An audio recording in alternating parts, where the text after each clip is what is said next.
Imagine a world without cupcakes, cookies, or cakes. A world where baked goods are bland, tasteless, and unappealing. Sounds like a nightmare, right? Well, the truth is, without the right combination of ingredients, baked goods would be a disaster. That's where sugars, syrups, and other sweeteners, thickers, gelling agents, and starches. These ingredients are the magic makers behind every delicious treat. They add sweetness, texture, and structure, turning bland butter into a mouth-watering masterpiece. By the end of this discussion, students should be able to identify various sugars, understand sugar characteristics, recognize thickeners and gelling agents, differentiate types of starches, apply knowledge practically, and evaluate ingredients. Oops, before we start, we have prepared a game for you.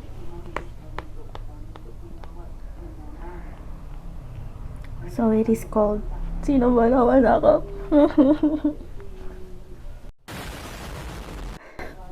So you have 5 seconds to answer this question. 5, 4, 3, 2, 1.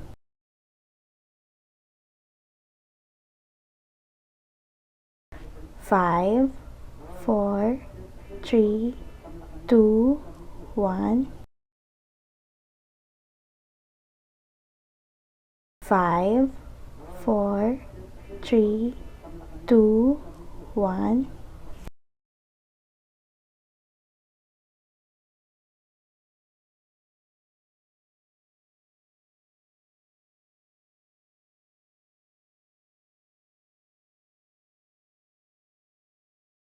Granulated sugar, also known as white sugar.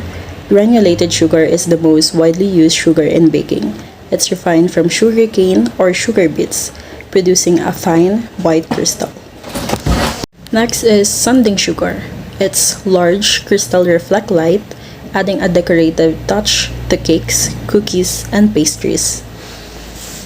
Pearl or decorating sugar is a type of sugar consisting of small, round pellets. It's often used to decorate baked goods, adding a sweet and elegant touch. Brown sugar, sugar with molasses added for moisture and caramel flavor. Turbinador sugar, less processed sugar with larger crystals and light caramel notes. Confectioner's sugar, powdered sugar for smooth frosting and dust. Isomalt is a sugar substitute made from sucrose. It's known for its low glycemic index and its ability to be molded and shaped. It's often used in free candies, chocolate substitutes, and decorative sugar work. Corn syrup. Corn syrup is a thick, sweet syrup made from cornstarch. It's often used in candies, baked goods, and other processed foods. Molasses. Molasses is a thick, dark syrup produced as a byproduct of sugar refining.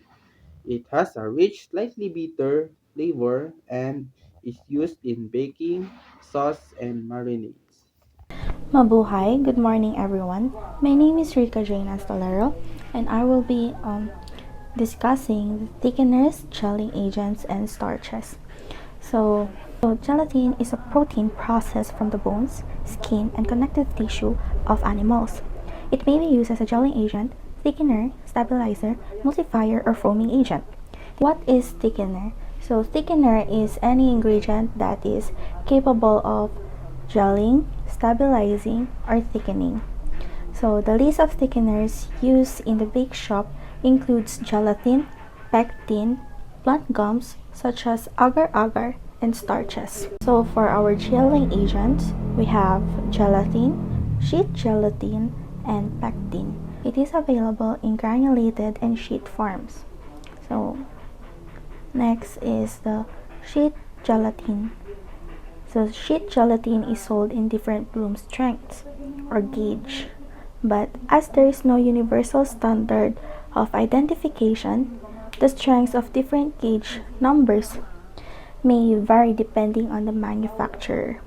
the difference between gelatin and sheet gelatin is the gelatin is a powder, while the sheet gelatin is a gelatin but dried in a flat sheet. And lastly, pectin. Pectin is a gelling agent that occurs naturally in many fruits. It is produced commercially by extraction from citrus or apple skins. Pectin is a gelling agent commonly used in jams, jellies, and preserves. It is also used to make the centers of a high-quality jelly beans. So, pectin is usually used when making jams. So, it serves as the thickener for the jam. This is gelatin. This sheet gelatin is pectin. Starch is a carbohydrate used in cooking and thickening liquids and improve texture. It's crucial for creating smooth and creamy dishes and holding moisture in baking goods. It also helps in achieving crispy textures in fried food. Arrowroot. Arrowroot is highly effective thickener that creates a smooth, glossy finish in sauces and soups. It is easy to digest and sensitive for diets. It's also great for gluten-free baking and doesn't alter the flavor of dishes. Potato starch. Potato starch is strong thickening power and works as well in high temperatures and retaining moisture in baking goods, keeping them soft and tender. It creates a crispy texture when used in frying like tempura fried coatings. Cornstarch is a fine powdery substance made by grinding the starchy part of corn kernels. Its primary use in cooking as thickening agent for sauces, soups, and puddings because it absorbs liquid and form a gel-like consistency when heated. In baking, cornstarch is sometimes mixed with wheat flour to create a softer texture in cakes, cookies, and other baked goods. This is because cornstarch reduces the formation of gluten, which can make baked goods dense or chewy. Next is tapioca. It's a starch extracted from root of the cassava plant, which grows in tropical regions. It comes in different forms, including flakes, granules, and small round pellets known as pearl tapioca. It is also available as a fine flour, often referred to as cassava or manioc flour or starch. Tapioca is commonly used as a thickener in soups, sauce, and desserts.